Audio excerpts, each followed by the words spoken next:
السلام علیکم۔ آج کی ویڈیو ظہور اسلام سے پہلے عرب کی صورتحال کی سیریز کے پارٹ 6 پر ہے۔ اس کا موضوع ہے نور مجسم صلی اللہ علیہ وآلہ وسلم کا خاندان۔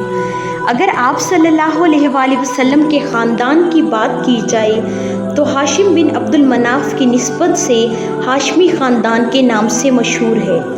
خلیل بن جشیہ خزائی جو کہ مکہ کا والی تھا، قصہ نے اس کی لڑکی سے شادی کی۔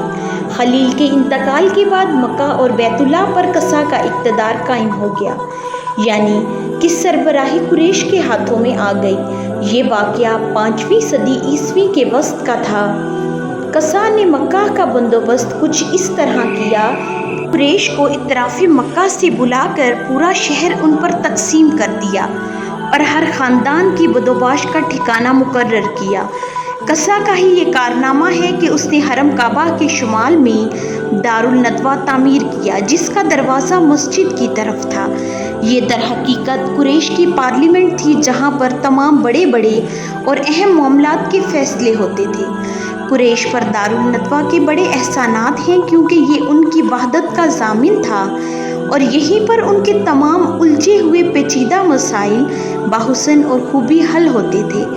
قصہ کا بیٹا عبدالدار تھا، لیکن اس کا دوسرا بیٹا عبد المناف اس کی زندگی میں ہی شرف و سعادت کے مقام کو پہنچ گیا۔ پھر بھی قصہ نے اپنے پہلے بیٹے عبدالدار کو اپنے سارے اعزازات کی وصیت کر دی۔ چونکہ کسی کام میں بھی قصہ کی مخالفت نہیں کی جاتی تھی، بلکہ اس کا ہر قدم اس کی زندگی میں بھی اور اس کی موت کے بعد بھی واجب الاتباع دین سمجھا جاتا تھا، اس لیے اس کی وفات کے بعد اس کے بیٹوں نے کسی تردد اور پریشانی کے بغیر اس کی وصیت قائم رکھی۔ لیکن جب عبد المناف کا انتقال ہو گیا تو ان کے بیٹوں کا ان مناصب کے سلسلے میں اپنے چچیرے بھائیوں یعنی عبدالدار کی اولاد سے جھگڑا ہوا۔ اس کی وجہ سے قریش 2 گروہ میں بٹ گئے اور قریب تھا کہ دونوں میں جنگ ہو جاتی کہ انہوں نے صلح کی آواز بلند کی اور ان مناصب کو باہم تقسیم کر لیا۔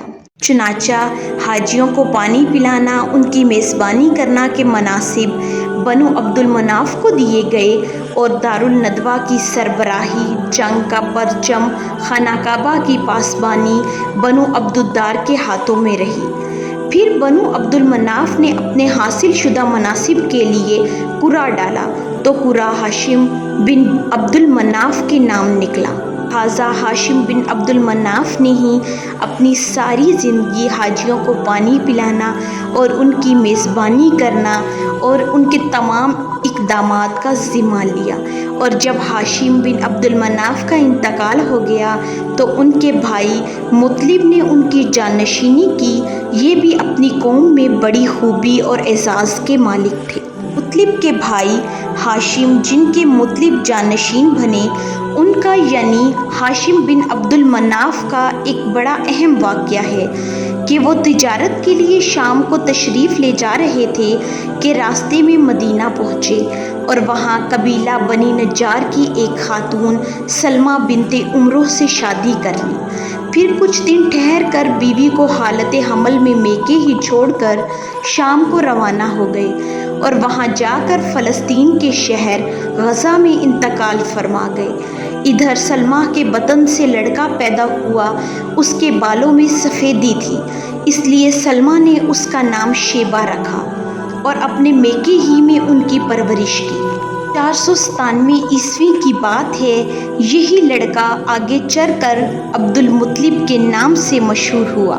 حضرت عبد المطلب نبی پاک صلی اللہ علیہ وآلہ وسلم کے دادا تھے۔ مجسم صلی اللہ علیہ وآلہ وسلم کے خاندان کے بارے میں مکمل تفصیل جاننے کے لیے اگلی ویڈیو ضرور دیکھیں۔ اس ویڈیو کو اینڈ تک دیکھنے کا شکریہ۔ اگر آپ کو ویڈیو پسند آئی ہو تو لائک، شیئر، کمنٹ اور سبسکرائب ضرور کریں اور گھنٹی کے نشان کو دبائیں تاکہ آپ کو آنے والی ویڈیوز کے بارے میں بر وقت اپڈیٹس ملتی رہیں۔